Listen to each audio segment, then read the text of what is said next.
What is the proper way to speak to a stubborn 15-year-old teenager? A parent asked me what seemed like a simple question to her, but after a short while she got an answer she didn't expect, and with that new insight she will have a totally different kind of relationship to her daughter. Here is the question she asked. I struggle with my daughter, who is 15 years old, as she insists on wearing inappropriate clothes and nothing seems to work with her. When I advise her not to wear these kinds of clothes, and I treat her like a big respectful girl and explain to her why it's inappropriate and give her other choices, she still refuses and says that it is her life and she will do as she pleases and she doesn't care anymore.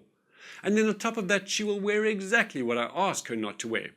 Can you please tell me the proper way to talk to her and how to respond to her stubbornness and arrogance? She must stop pushing my buttons all of the time, as nothing I have tried has worked so far. Wow, teenagers. Engaging with them really challenges our assumptions and forces us to take our communication and skills to a whole new level. But the fundamentals of dealing with them are the same as for any other age child. But as the teenagers' levels of sensitivity and tolerance are so much lower than the other age ranges, so the situations can go dramatic very quickly. I love that this parent has a strong drive to find solutions. She has signed up for so many of my other courses, and this shows that she takes the well-being of her family to heart. So I would like to go a little bit deeper than just replying with the traditional information that you can find on the internet, such as teenagers are going through a phase where they test the boundaries and they are searching for their identity and feel all confused, etc. Although that information is incredibly useful, it can be easily found on the website. I have found the most important part of dealing with teenagers is the degree to which I can make them feel I am also on their side, even when I put in place my firm boundaries. And unfortunately, it's not as easy as saying to them, I am on your side, or I want the best for you, or I am doing this for your own good, you will thank me later on.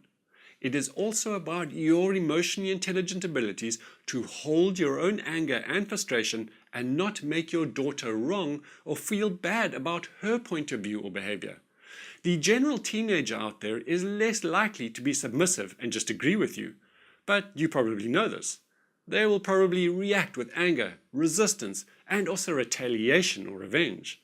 So in many instances, your daughter will purposefully make it a point to do the opposite of what you want.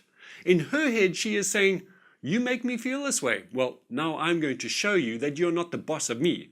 And so their stubbornness increases, and we as the parents are left speechless that someone will actually do this, even though they know it will harm them. So from what I have read in the summary above, it seems your daughter is resisting you for what she feels she is wanting for herself, and she is left feeling resentful that you somehow have control over her life. Now, this is classic teen stuff, so you're not alone in dealing with this. But the challenge may very well be in how you assert that control in the way that keeps her feeling she has autonomy and feels empowered. I'm wanting to say that again.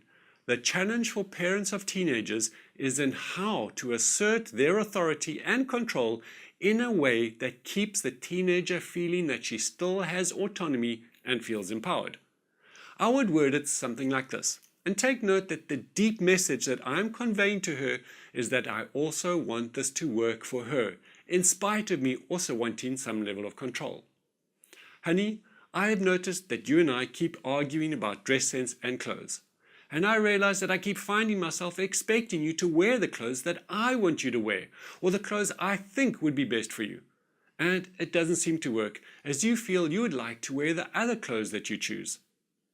Now, on a side note, notice that I'm more describing the situation without blaming her or making her wrong or admitting that I'm at fault either. I would carry on. I would really like to find a way so that I can share with you my thoughts about what I believe is appropriate clothing, but I'd like to do that in a way that doesn't make you feel that I'm controlling you or being old school. It is important that you also feel that you can take ownership of what you want to wear, while taking into consideration some of the things I feel I need to share as your mom. So notice that here is the point at which I am sharing that I would like to find a way that works for both of us, where I can share my thoughts and that she will take them into consideration. but through this doesn't leave her feeling that she is losing her independence. And from then on, we would follow the steps of conscious problem solving. These initial sentences are what makes your daughter feel that you are not there just to tell her what she must do. It goes deeper than that. The skills of problem solving are the master skills of parenting. When used really well, they will create the context to solve any situation and diffuse those challenging and tense teenager ones as well. But look for the link where I quickly explain and show those steps as I talk to another teenager about a behavior that must change in her. This link is to a video where I summarize the 8 steps to conscious problem solving. After I had sent this message back to that parent, she got a serious wake-up call. Her reply back to me shows the courage and commitment she has to make this work. This was her reply. Robin, thanks for your detailed response. The various courses I have enrolled in have given me a clear vision of where the actual cause of my parenting problem is. Unfortunately, it is clear for me now that it is my fault. I used a strict, authoritarian, threatening method to discipline my kids, which has now resulted in a defensive, disobedient, and a hostile reaction from my kids' side. I was raised in the same way, and this is how I thought I should raise my own kids too. And although I am trying hard to change this, to be honest, it is so difficult to change. It is so easy to lose my control and calmness. But I am determined to focus and not surrender to this unhealthy style. The problem-solving techniques you offered are so helpful. I congratulate you for the wisdom, dedication, and sincerity you have provided. This reply from her really made my day. Her child's life will be forever changed as her mother's awareness and skills increase.